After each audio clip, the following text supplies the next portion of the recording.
So, hi Dave, how are you today? I'm very well, thank you. I'm in UK and you are in Minnesota, and I'm delighted to see you in front of your beautiful pictures, your wonderful art. Thank you very much for that. I like the hairstyle, by the way, too.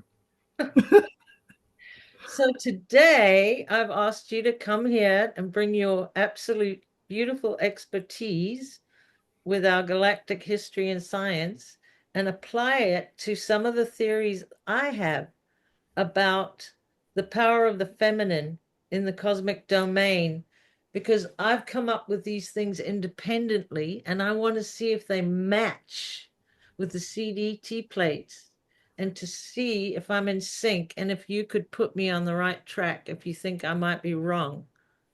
So, first of all, I would like to start with the concept of equanimity, which I'm going to explain word for word so that everybody knows the full meaning of it.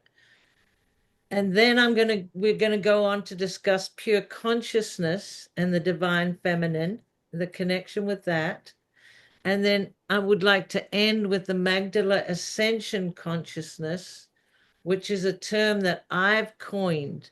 And I'd just love you to expound on these three elements as far as our galactic history goes, where your expertise is so invaluable, to see if they fit. So, starting with equanimity, let me first do the equanimity explanation, and then I'd love you to begin.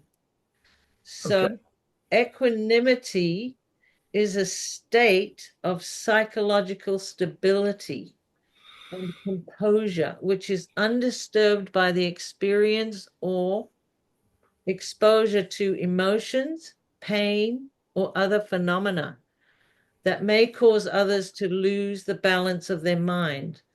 And both equanimity and equal are derived from acquis, which is a Latin adjective meaning level or equal. So, equanimity, the word itself, comes from the combination of equus and animus. And animus means soul or mind. And in Buddhism, equanimity is the steady, conscious realization of reality's transience. And it's the ground for wisdom and freedom and the protector of compassion and love. And a mature inner practice of equanimity produces a radiance and a warmth of being. And the Buddha has described a mind filled with equanimity as abundant, exalted, immeasurable, and without hostility and ill will. So, if we look at balance and harmony as standing out in the meaning of equanimity, it requires the balance, to me, it requires the balance of the masculine and the feminine, both within the self and between a man and a woman. And so the problem has been with equanimity in our world today, the importance of the masculine and feminine part of equanimity, it doesn't even occur to some of the greatest spiritual teachers of our time. And they just give the feminine a little bit part, and they're often arrogant diatribes. But sadly, they don't know that harmony and divinity require equanimity of the masculine and the feminine. And also, these spiritual teachers are unknowingly repackaging the messages of religion and just selling it with a little cherry on top because it presents such a tiny piece of the feminine frequency. And it's just not enough. So, what do you have to say to that as far as your cosmic wisdom goes, Dave? Well, I have to say that was an absolute most beautiful presentation there about equanimity and balance and levelness, and I thought that was totally awesome. In fact, if I could have written out what you were saying quick enough, I'd have copied it. I think it was brilliant. With regard to equanimity and balance and all of those ideas which you have presented, you're perfectly correct. I mean, I get asked a lot of things, and you've asked me some very profound um, elements here, which are quite difficult to explain. Um, with regard to, I suppose, nirvana or bliss, which is what Buddha was talking about in relation to equanimity and the balance that we talk about, or that you were talking about, I'd have to say that pure consciousness, all that is the living essence, the living presence of all of that, is essentially balance. It's where everything is in harmony. In fact, our universes are known as harmonic universes, whereby there is a harmony between light and sound, between frequency of electrons and magnetism, etc. So we're looking for harmony and balance and equanimity, as you've so quite rightly said. So that is our natural state. However, of course, in the holographic universes, which we downstep into from that state of pure consciousness, we endeavor to maintain that harmony and that equanimity. But as a result of contrast, contrast steps in as part of our experience. And contrast has the tendency to shift elements of balance so that the balance becomes different, so that the bliss can be felt in different ways, so that nirvana manifests itself in alternative directions, if you like. And that is really what happens in the holographic realms, whereby contrast can get out of hand, if you like, or out of whack, or you can have too much of one and not enough of the other. And so your balance is lost. So when Buddha in 650 BC turned up, as he did in parts of India, explaining that we had to get back to that balance, that nirvana, the bliss of not being attached to any one thing, so that we could be totally balanced and have equanimity again. That was a mechanism whereby we could try to recover the original state that we are supposed to be in, which is the state of balance of the living essence of who we really are. It's just a question really now of when you downstep into the very lower domains where we are now in 3D, as it were, everything gets shifted completely in so many different ways. And for example, your work now is to bring us back to that balance. Your art does that to show us, the movements and the shifts that have happened in the past, and so does your writing, at the same time pointing us in the direction of equanimity, balance, and harmonic uh, connection in that sense. I hope that answered it. Sure, it did. I love that you went back to pure consciousness because but I'm really looking for the connection between pure consciousness and the divine feminine, because until the Magdala consciousness is seen as the complete complementary to the Christ consciousness, we reveal ourselves as blind to what pure consciousness really is. And we have to know what that is in this realm, which you say we're in the 3D, but I have a feeling we're closer to 4D now, actually. But there's these men who hypothesize among each other as to what is best for humanity, and they give no thought to employing the complete sacred codes of pure consciousness creation, which can't possibly exist without this balance that you speak of, the electromagnetic masculine feminine ignition. And in my conversations that I have with people, I try to tell them this until I'm blue in the face, but it seems like they just can't hear me, because they think they've come so far because they've discarded God the Father in their rhetoric, as their idol, but they've replaced it with the Christ consciousness, thinking that they've spiritually evolved, but they haven't, because the Magdala consciousness teaches us that without her feminine frequency, there are no solutions. if she is not sworn in to the fabric of the original design of creation consciousness, it all falls apart yet again. So the birthing fabric of sound and light cannot be woven with light alone. And so we need this feminine frequency of sound to complete the weft of the linen of the original divine creation. And as you always bring up, the magnetic and those elements that are so important, because without them, without this magnetic feminine woven into the cloth of all creation, there can only be aberrations that are out of alignment with prime creator source. I mean, it's that serious. So how do we get this across? When all was originally created billions of years ago, we had unity consciousness. We had love and joy. We had the oneness.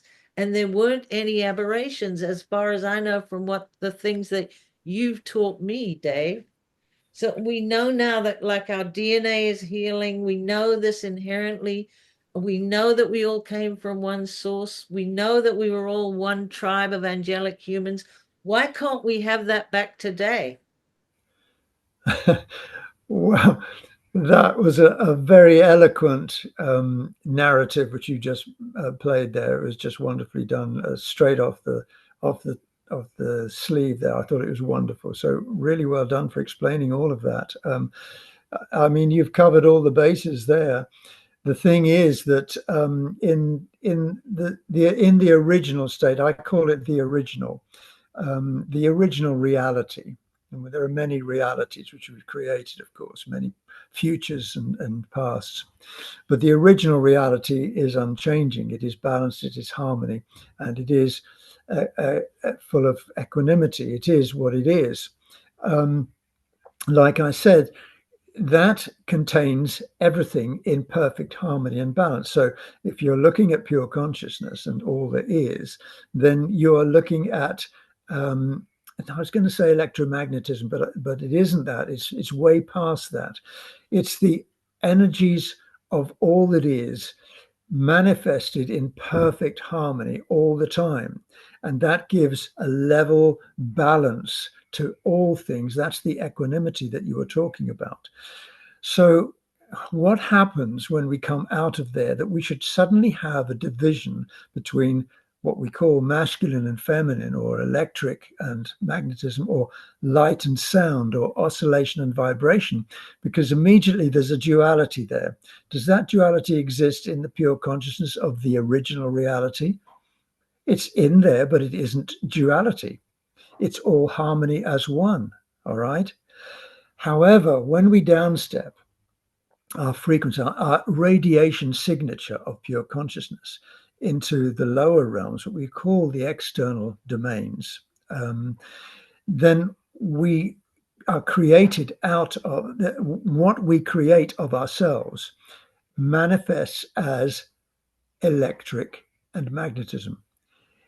It is out of the original, the 0 point field, which is the original seed of the original consciousness. Out of that comes the feminine, sound.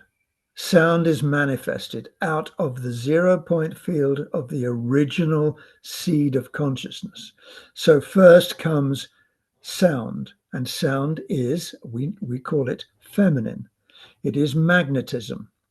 So sound is produced first, and out of sound comes light.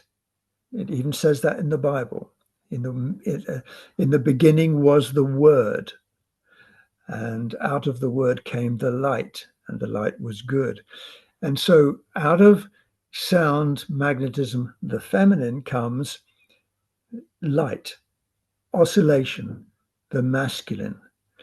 And so already we have distorted the biblical prophecies, whereby Adam, masculine man, was the creator of woman. So that's already been reversed there. But originally, the seed of pure consciousness manifested sound, and out of sound came the light. So we call it masculine and feminine. And Of course, we talk about vibration and oscillation. Well, oscillation is light, and that's electric, and that's masculine. So can you, okay, you wanted to Yeah, say something? I was just going to say, in creating this true earth that's coming, the true earth, will we be going back to that, our original balance and equanimity? It's part of going there, isn't it? I mean, is it possible? As we see everything changing around us, it looks like, we're not going to be paying taxes anymore. It looks like sovereignty is coming for many nations. It looks like they're looking at all the corruption that's kept us down and restrained so that we can never learn anything other than making money and paying our bills. Do you think this is going to come into fruition now during this time as we're alive on the earth? Uh, it's difficult to prophesy, but I would say yes, things are shifting. Why do I say things are shifting in the direction you just said? The direction you've been talking about is the awareness of self.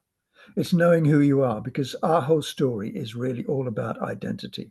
You talk and write so powerfully, and you paint so powerfully about identity. It's helping us to remember who we truly are. And who we truly are is, of course, pure consciousness. We are equanimity, we are balance, we are harmony, we are nirvana, we are bliss, etc. All of the things you were saying. So that's what your work is focused on. It is so pivotal about. So yes, we are becoming more aware of our own sovereign self, as if you like, and our relationship with the original reality of who we are. So, can we ascend? Well, yes, we can ascend, all right, for sure, because ascension is to do with the expansion of consciousness. It is the bio-spiritual evolution. It's nothing to do with the evolution that Darwin was talking about so brilliantly, who, the evolution of being, mechanically capable of doing different things, and survival of the fittest and all that. That was a very low frequency expression of how life works in the lower domains. But what we're really talking about is bio-spiritual evolution, which is the expansion of consciousness. And it's funny, isn't it, how we're using the word consciousness because we're referring to pure consciousness. We're trying to get back to, as we say, the Garden of Eden, where pure consciousness was total balance and harmony of both aspects of our energetic quantum. And that is the masculine and the feminine, the electric, the magnetic. So can we ascend without having one of them? No, of course not. You cannot ascend with all electric. You cannot ascend with all magnetic. You have to have the balance. So what you've been saying here is perfectly correct. It's right on target. We have to be connected together as one. And that's where we're really working. I'm feeling very strongly that as our DNA is being upgraded with the help from the cosmos because of the Nomi's failsafe, I feel that's connected to it. And we're all realizing at the same time that we are in fact angelic humans. And just in a minute, I'd love you to explain exactly what an angelic human is so people can relate to it. But what we're really understanding about angelic humans is that it wasn't us that exploded atomic bombs. It wasn't us that destroyed Tartaria and sent diseases out to kill indigenous peoples and created scarcity to prolong suffering. We didn't start all those fires. And the very fact that the feminine frequency is not as powerful as it should be within our realm is the reason that this was allowed to happen, because the elements of the feminine frequency are in fact a focus on nurturing and abundance, and that is what we're missing. So if you could explain what an angelic human is, that would be fantastic, because people don't even think of themselves as angelic. They think it's something flying around with wings somewhere. Well, that is true. They definitely do. An angelic human is different from what we might call a normal or ordinary human. Let me just very, very briefly give you a bit of history. About 250,000 years ago, a lot of, shall we say, fallen beings who had lost their identity, they'd forgotten who they were, but they knew that they were once co-creator gods and that they were connected with pure consciousness. They knew that. However, they deteriorated in so many ways in terms of behavior. They became very patriarchal. They became very controlling. They became very electric. So they would constantly be looking around for other universes to conquer. That's an electric thrust mechanism where you are always outgoing, pioneering, looking for things to create and looking for things to control. And this became excessive. And the Guardian Alliance of very high gestalts of enlightenment, pure consciousness, offered them the opportunity to recover their codes. So how could they recover these codes of pure consciousness? Well, the codes of pure consciousness are contained within your original encryption seed consciousness, all right? However, if you endorse too many of the electric, patriarchal, outgoing energies, you lose that seed consciousness. So the difference came when angelic humans were seeded into Earth so that their codes of pure consciousness, their encryption, could be manifested into the morphogenetic field of Earth and therefore into all of the life fields. And as they were already here, the fallen beings were offered a contract. And I will get to where humans come in. They were offered a contract. If you reduce what you've been doing and change your ways, we will allow you to have the codes of some of these angelic beings. So you can have the DNA code structure of, say, strands 3, 4, and 5. And that will enable you to recover all of your codes over a long period of time. So a lot of the fallen beings said, yeah, okay, this sounds a good idea. And so they became involved with a contract, a reclamation contract, 250,000 years ago. But 210,000 years ago, there was a cataclysm. And this cataclysm shifted the dynamics of frequency throughout whole universes. And that caused the fallen beings to say, oh, forget it. I think we've got another energy sequence coming in. We can use that. Yes, we're going to go back to what we did before. Sorry, see you later. And what did they use their codes for? To create human beings. So they created human beings to run things on planets, to be slave races, to be breeders, to be soldiers, to be their Leviathan force. I'm cutting a long story very short. But they created humans out of primate DNA, which was already in the Earth grids, their own DNA, and angelic human DNA. So what did they create? Well, I'll tell you, they created, for example, Neanderthal man. They created Denisovan man. And down through history, we have been told, that the Cro-Magnon man, Homo erectus, all of these beings, all of these creatures were naturally created as a part of our Earth's genetic frequency, when in fact many of them were created as a result of experimentation. So it ended up that we had Homo sapiens sapiens, known as the wise man, according to all of our archaeologists and historians, that eventually Homo sapiens sapiens turned up, dominated the world, and that's who you are. That's what they tell us. That's who you are. You managed to dominate the world because of aggression, cleverness, you had an opposing thumb, you had a big brain, all of these things, and that is who you are.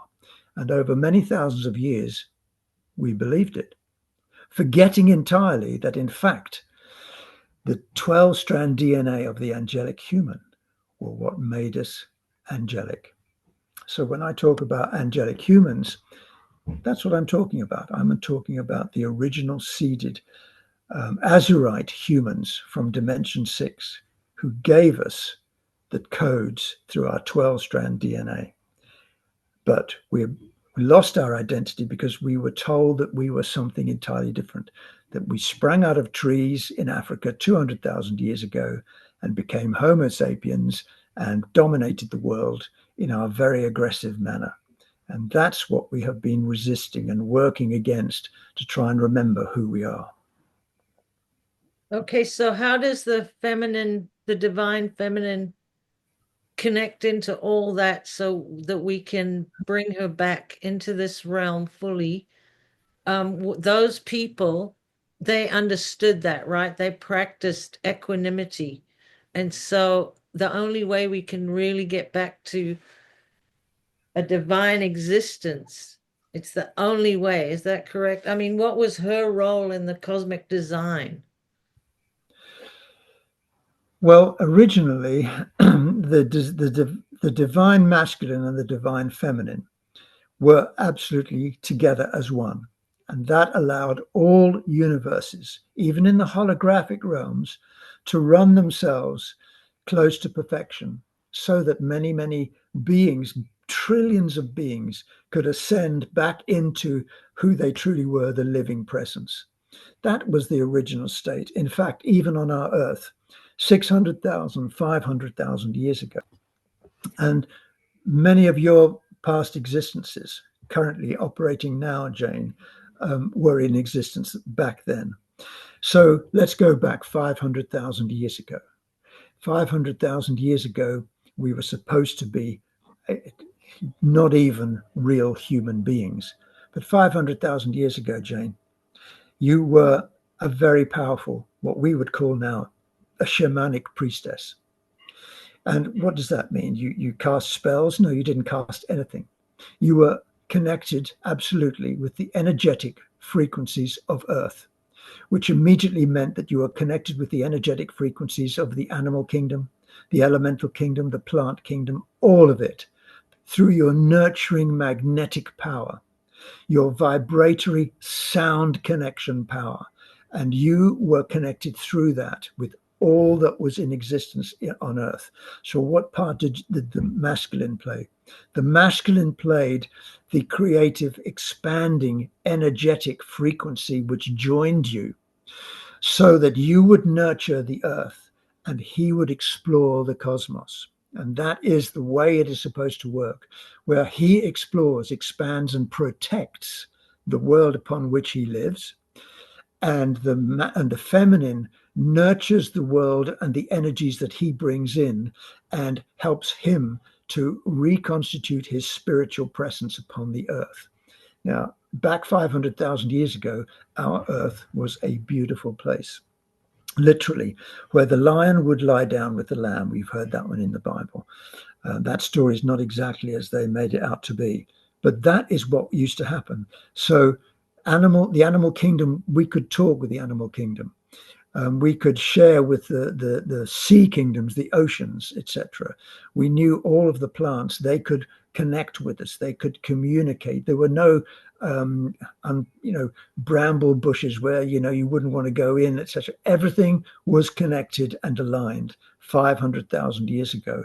And the feminine was the connecting point, the sound, vibratory, nurturing, loving connecting point between the living presence of all that is and the lower domain energetics that were happening in the planetary systems. Earth originally was an extremely beautiful place to be, surprisingly enough. It just got tainted after 210,000 BC. Okay, so I know this is kind of dumb, but were there ticks and cockroaches and all that then? Or what? Because those are the bane of our lives. Well, they became the bane of our lives. And this is where it gets very controversial, especially for archaeologists and historians and zoologists. They will never, ever be able to take this on board. But a lot of the creatures who were created were seeded creatures from what we might call fallen beings who had lost their connection to source. For example, the rampaging dinosaurs of the past, Tyrannosaurus Rex, etc., and snakes and the creepy crawlies that you're talking about, centipede, which I have a particular aversion to, but that's because of some of my experiences way back in the past. They were all originally created on Earth 500 million years ago. It's a long, long story for another time. They were originally created by lots of different multidimensional beings who would come down here. Some had good intentions, and some just wanted to exploit the resources, and some just wanted to experiment. And here we are in a brand new planet. Let's experiment. And they would use their intent to create something controlling, masterful, aggressive, because that was their intention. That's how they lived their lives, and that meant that's how they expressed them. And because already billions of years ago, the duality, the dichotomy of life was in existence. So they created a lot of these creepy crawlies, and they manifested themselves out into the environment as we progressed. So after lots of destructions, etc., 500,000 years ago, there were these creepy crawlies about, sorry to say, but they were much less malevolent. They were much more inclined to being a part of our community. It's only after 210,000 years ago that things really went squirrely. Okay, so going back to what you were saying about the feminine energy, she was grounded and she worked with the masculine energy. And I want to run by this theory to you that I have about I call it the Magdala Ascension consciousness. And I feel it's matching up in some way, but maybe you can clarify it. So just bear with me while I explain my theory, and then, you can take notes if you like. So I came up with this really out of a deep necessity for the inclusion of the feminine frequency in all things great and small, because I've recently realized that the feminine frequency is the seed of ascension itself. Just as the seed of the masculine brings us into this world directly from prime creator source and delivers it to the feminine to nurture life into existence here.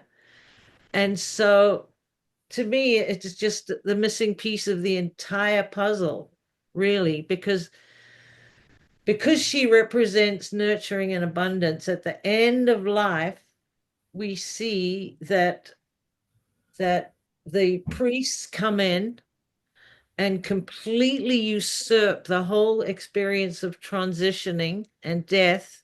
And they make you pledge allegiance to God the Father and the Son, which is a patriarchal realm again.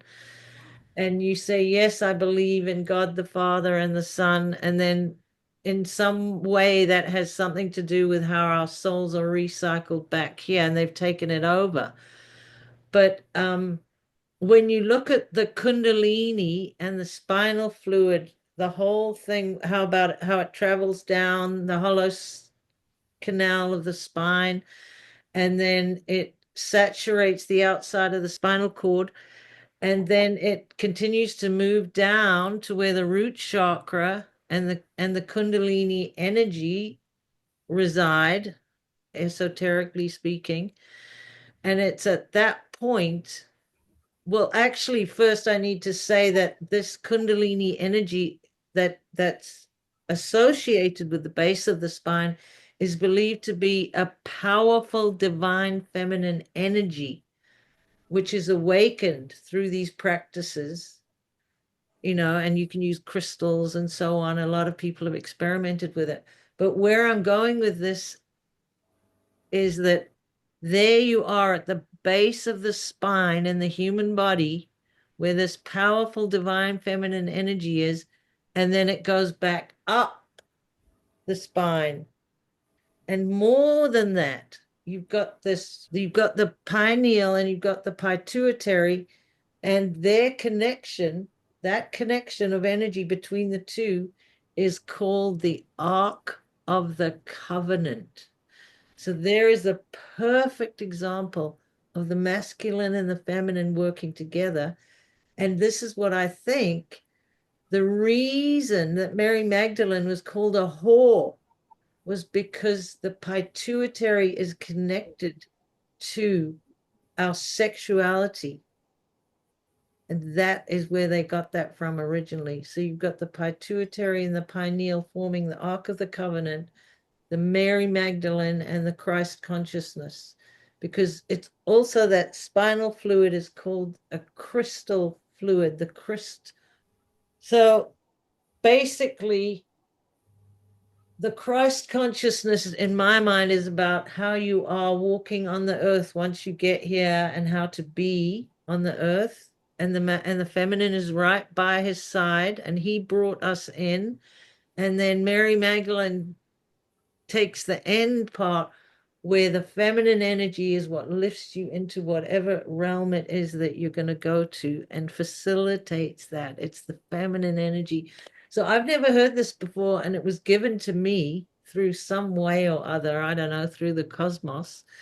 And I'm wondering if that matches at all anything in the CDT plates or what you know about chelontics or anything like that. Well, yet another very eloquent and esoteric conversation. I'm certainly no expert on Kundalini, etc., but there's a lot to unpack there. So allow me a little bit of leeway to do that if I can. First of all, it's very interesting you mentioned the Ark of the Covenant because I've got two pictures behind me. One is the Mahadradhrana, which is the Ark of the Covenant key code, curiously enough. And right beside it, there is where the Ark of the Covenant is concealed in the fourth dimensional fields, frequency fields right now. And the land there that it shows is Skellig Michael, which is in Ireland, southwestern Ireland. So it's an island off southwestern Ireland. And above that is the Ark of the Covenant, a portal, which is what it is. Anyway, so I thought that was useful. Well, what we're really talking about here, effectively, in terms of energetic expansion, we're talking about sex. So what you've really mentioned here is the sacral chakra and the sexual energies that are prevalent in the lower chakras. Okay, and now why do I mention sex? Well, sex is very, very, very, very important. And I don't mean that in any silly way. I'm being absolutely serious here. And it's why sex has been targeted so much by the patriarchal energies to distort it. Originally, they tried to destroy it, but of course that didn't make any sense. So they decided that they would destroy the energetic frequency of the sexuality of angelic humans. Now, why would they want to do that? Well, because the alignment of feminine and masculine, sound and light, oscillation and vibration, electricity and magnetism are critical to the expansion of the universe. It is how the universe operates and how it is created. So the sexual union is so critical when you get both of those energies, the masculine and the feminine, together in complete alignment so that they are as one. Then you have the mechanism by which worlds are created. That is how it's done. All right. So that particular alignment of the masculine and the feminine, or the electromagnetic, are critical. And how does it manifest itself in a crystal body? It manifests itself through the very same ways that you've just been saying so eloquently, Jane, through the Kundalini spirals, which are effectively the first 9-dimensional strands for the first 9 dimensions. And after you've managed to activate the first 3 or 4 of the Kundalini down in the lower aspects of the physical form, then they wind up through, as you say, the hara line, the spinal cord, and eventually connect with the pineal, thus allowing ascension to take place. So the sexual act was never actually about procreation, which is what we were told, go forth and multiply. That's all BS, actually.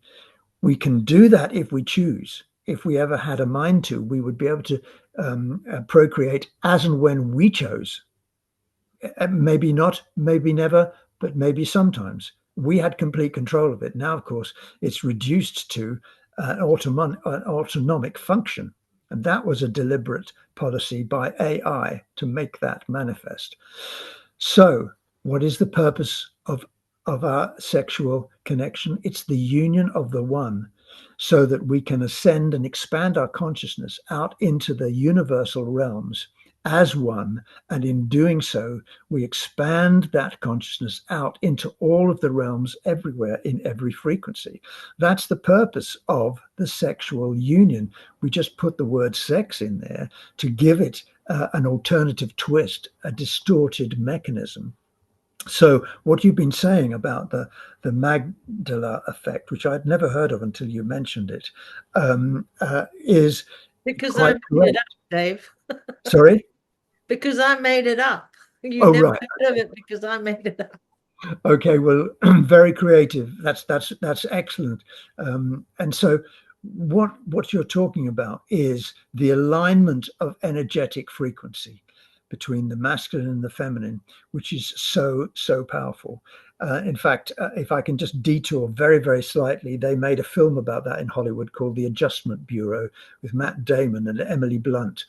And it showed you a load of men running around with clipboards saying, you mustn't let them get together, don't let them get together. And it shows you the red dot is where they get together, and they mustn't get together. We never really knew why, but we secretly do, because when two very powerful seemingly alternative energies, the masculine and the feminine, come together as one, the world transforms.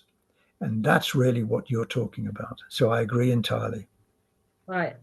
So, going back to what you were saying about procreation, I learned something recently that could be a very, very healing thing for many, many feminists who, when they weren't awake, had an abortion. Okay, it's something that weighs on you. If you've had an abortion, you feel like you killed something.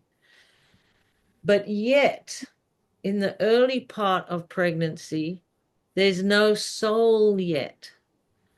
And so I would love you to tell us what you know from the galactic sciences, what they say about that, and when that soul comes in. And if those cells are extracted early, then that is not the removal of a potential. It's a potential human being, but it's not a soul. So I'd love you to tell us what you know about that. Well, let me go back to Jesus. So, um, Jeshua Sananda Melchizedek had to be born here. It's 12 BC, we're told. He had to be incarnated here in a physical body because he couldn't manifest as plasma light. He was not able to do that because of the constrictions in the frequency fields. Anyway, so he became an incarnate. So he incarnated in Bethlehem in 12 BC.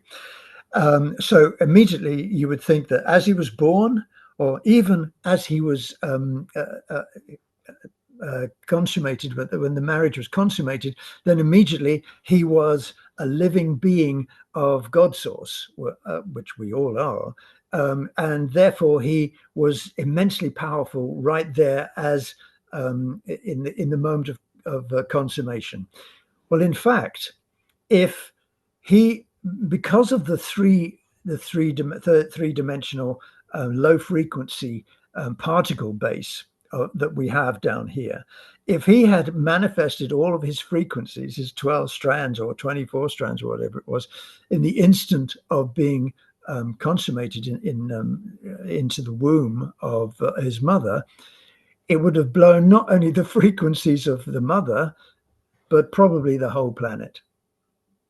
So what I'm trying to say here is that even Jeshua Sananda Melchizedek, Jesus as we know him to be, did not arrive in the mother's womb with all of his spiritual essence at all. In fact, none of it. He was a particle base slowly accruing energetic sequences, all right, until the 56th day. 56 days after that, many soul essences do turn up inside the fetus, all right? Before that, it's just particles, electrons, neurons, and all this sort of thing. It's not a soul essence. It's not a human being. Now, some people may get absolutely uptight about that, but look, I'm just telling you what I've known. So 56 days, in comes a soul essence. But quite often, in fact, most of the time, the soul essences pop in, have a look around, disappear. Pop in, have a look around. Maybe they like it, maybe they don't. You know, for example, They don't like the view and it doesn't have a window facing the sun. yeah, exactly. All sorts of things can stop it. After 90 days, yes, it's made a decision.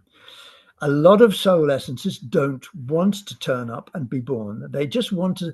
Now, it sounds ridiculous, but they just want to pop in and have a quick experience. What would it be like down here in a nice, safe environment in a womb? But I know I'm in the lower domains. I'm in the lower domains. Yes, I can feel things. I get senses of things. That's interesting. That's unusual from where I am. But I won't do it anymore. I've had enough. And they leave. And those are the stillborns. All right. And so, what else happens after the birth? Well, after the birth, most human beings are slowly acquiring all of the things that we know they acquire. You know, awareness of self, and this. You know, it's thousands of books have been written about it. But a lot of angelic indigos, in fact, almost every single angelic indigo, like you, Jane, and many of the people you know, and myself, we don't walk into our physical bodies until about the age of 4, sometimes 5. Okay, now try and get your head around that. Yeah. So that's why a lot of satanic people choose to target 4, 5, and 6-year-olds, all right, for Oh, their demonic experiences, because then they know that there is an angelic indigo within that physical form. wow. Okay. Well, uh-oh. I lost you, Dave. Well, I lost Dave. I'm sure he'll be back. What I was going to ask him about was um, this whole abortion thing, which means that if you had a baby growing inside you, well, it's not a baby, it's just a few cells, and you extract them, I think that you don't have to feel guilt around that.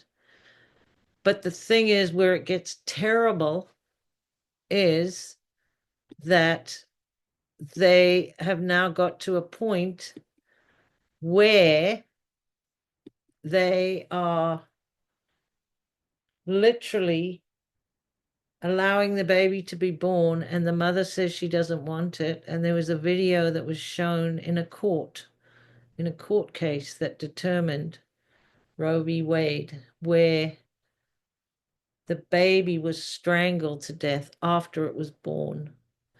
So that is the part that we need to separate out from what's going on in this world. We cannot be a race of people who kill their own babies. So it looks like we lost Dave. I don't know what happened. We've had almost 45 minutes of this discussion, and I think that's probably okay. Hi. They're back. Okay, yes. What I wanted to pick up on was The stillbirths are a result of the soul deciding it doesn't want to be here anymore and it leaves. So now we've seen a massive uptake in stillbirths with the introduction of vaccines. So, do you think that the agenda of our Earth invader parasites was to make sure that the soul never entered that baby by vaccinating the mother? Well, it's a consideration. I would have. I mean, yes, for sure, you got that mechanism inside you. The soul essence is going to withdraw. When it tries to get in 56 days or whatever, it's going to say no thanks. And so yeah, I didn't know the figures about stillborns at all, but yeah, that is just totally logic. Now, why was it done? Well, we can speculate. Um, the thing is, though, you see, hundreds of thousands of years ago, there was a strategy and an agenda to eliminate all of humanity, including all of the angelic humans, get rid of them all. And then they discovered that they couldn't control the frequency grids of Earth without the primary life field, which was the angelic human. So then they shifted their agenda. This is all historical. They shifted their agenda to make sure that they could still retain the highest coded angelic humans and move them, shift them, change them around. And that's when things got really pretty unpleasant. Because what they would do is they would hunt angelic humans. I hope this is not off the topic, but they'd hunt angelic humans and they'd eliminate the masculine most of the time, and they would secure the feminine to use as breeders so that they could breed the codes into their own particle base. Okay. And they could also utilize the feminine angelic human energies to control the world through the nurture and the love that they naturally had, knowing that they would not wish to forsake any of their children, even through rape. They would, a lot of them would still support the child because that's who they were. Whereas a man would walk. Isn't that where abortion originally came from, Dave? It was women who were impregnated with demons that would throw themselves off cliffs. Isn't that correct? Way back when women knew who they were. That's absolutely true. They knew that of their connection to the living presence, and so they would do that. Yeah. Then of course it all got shifted, and it got shifted in some very extraordinary ways. For example, St. John the Divine wrote in the chapter in the Bible called Revelations. All right. It's a pretty powerful chapter that was written by St. John the Divine, allegedly a very divine, devout Catholic or church person. In fact, that was an Emerald Covenant angelic human woman. It was a feminine energy that wrote that. So how would that possibly happen? Well, that's through distortion. So what we're talking about here really is through the birth process, is to try and control, not eliminate all of the angelic human race completely, because you need some to be able to control through the morphogenic field of Earth and the rest of the life field, because they're so powerful. But what we need to do is we need to be able to control the feminine. So this is where the history of controlling the feminine energies has really manifested from over quite a few years now. Let's control the feminine. How can we control the feminine? Well, there's so many different ways you can do that. And you have itemized so many. I mean, look, through art, you're the expert on that. Just so many ways. And a lot of the ways were diabolically creative to try and get the feminine energy so distorted that, in fact, it would become a masculine world with feminine subservience, so that you'd still have the feminine energies, but they'd be totally under your control, which is the patriarchal control. And that's what we have seen throughout our history. So what can we do, Dave, right now today on our transition into the true earth as women and men, actually, to make this shift so that there's this balance? Treat everyone uh, equally the same, but noticing that there are differences. I mean, I can't go up to you, and I never have. We spent some time together, Jane. I've never gone up to you and slapped you on the shoulder. Say, how are you, mate? You okay? Fancy a game of football? Are you going down the pub for a beer? I've never responded to you like that. Maybe that was a mistake. I should have done. No, forgive me. No. So what I'm jokingly trying to explain that, of course, you treat everybody the same as you would treat yourself, all right? Even though you recognize the differences, you're aware seamlessly of the significant shifts that there are in frequency, and therefore you adopt your postures, etc., to those people accordingly. That's called respect. And if once we start doing that, realizing that every single person has a frequency which is importing itself into the morphogenetic fields of Earth, then you realize that absolutely everybody has a connection. Everybody has a value, if you like, and makes a difference to the world. And that then attaches, once you get that with the humanity, then you realize that it applies to animals. And then you realize it applies to plants. And when you get to that stage, Jane, you are then in unity consciousness because everything is connected.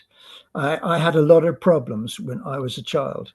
I got bitten severely by dogs twice, and it made me terrified of dogs. And it also made me very worried about most animals.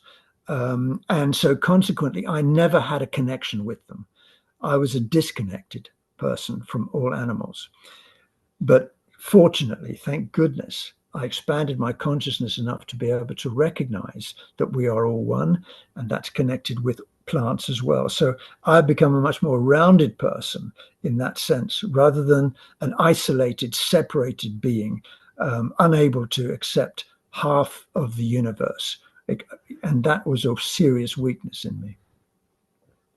Okay.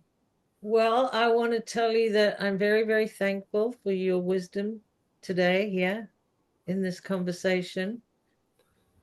And I've loved and enjoyed everything that we've talked about. And I think other people will also appreciate it as they always do. They always say, I know you never read any of it, Dave, but the comments are wonderful and we're slowly growing our base. So I hope people, decide they want to subscribe after we've had this conversation.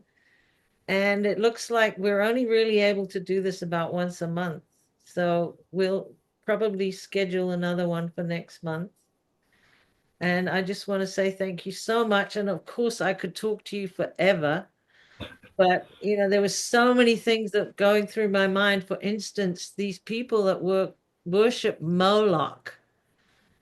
Okay, Moloch wants babies and blood, but not just babies. I think Moloch wants everything. It's not just babies, the blood of war and everything. And I was wondering, with these vaccines and everything that destroy the souls of incoming beings, how is Moloch connected to the stealing of souls? Is there any connection with that? Oh, for sure. Yeah. The stealing of souls by denying the very essence of all that is, which is the soul essence, by denying the very essence of all that is and then disallowing it from appearing or manifesting anywhere in any of the lower domains, means that it bigs up Moloch. It makes him grander, greater. It gives evidence of his desire to be. It manifests as I am the greatest, simply because he has eliminated all of the other references and all of the other essences which constantly call to us, bringing us home to who we truly are. beings like Moloch never, ever want identity to be confirmed except the identity of himself. And that he is the ultimate ego, the end of the tether, as it were. So the whole idea is that the heart womb of the divine feminine, which I call the Magdala Ascension consciousness, returns your soul back to the womb of source. That's what it is. The womb of source is where we go home after we've lived our lives walking in the Christ consciousness and we're ready.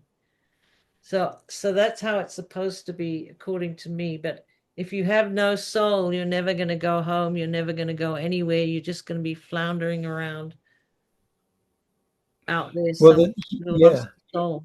yeah, you're quite right. Actually, just let me just say that you're so perfectly correct there. We are floundering around if we don't know who we are. We have forgotten our true identity. But as long as we have our soul essence in our in our seed atom, it is our encryption. We have that encryption with us. We carry it with us always and forever, as long as we choose to do so. That's where free will comes in. So you have this encryption of yourself as the living presence, as God source.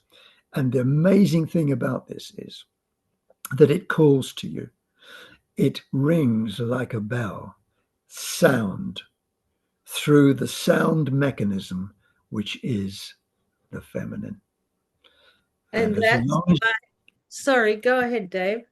well, I was just going to say, as long as you have that encryption, the sound is always there. And it is simply a question of when you can start to hear it. That is why they broke all the bells, the big giant bells. That was the feminine energy ringing out, the healing energy, the nurturing energy, the frequency of love going out into the realm. And apparently, it also was able to destroy demonic energies at the same time.